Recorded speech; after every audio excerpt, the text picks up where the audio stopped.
Elizabeth, I'm an emotional intelligence coach. I'm passionate about helping people to understand their emotions and show them how to handle their emotions better.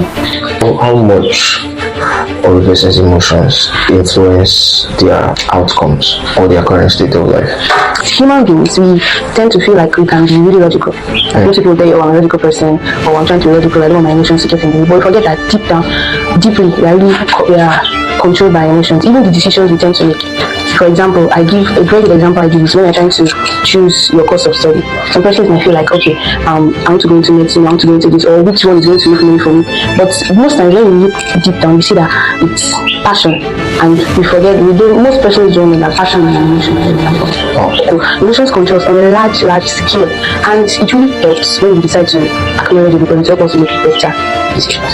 I've met people who tend to say that I'm not an emotional person, I don't do this and do that. They use that as an excuse for why they don't have a good relationship with their parents, or they don't have a good relationship with their friends, or why they can't even sustain somewhat a romantic relationship. What's the reason for that?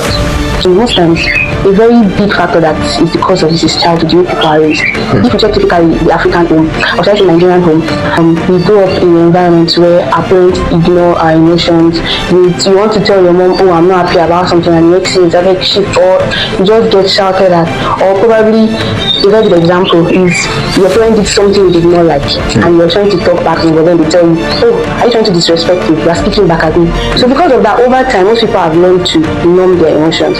That it's just like a child is close to you, and that child is like, oh, brother, a child is trying to call you.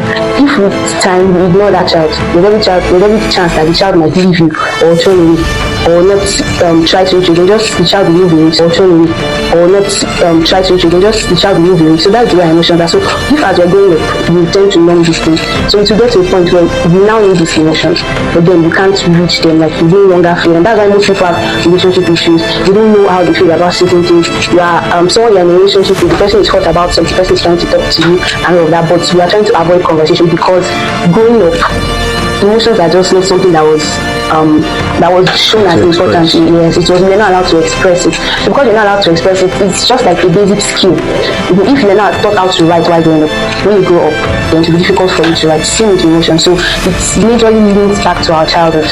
That's the major reason why most people have these issues that they have now.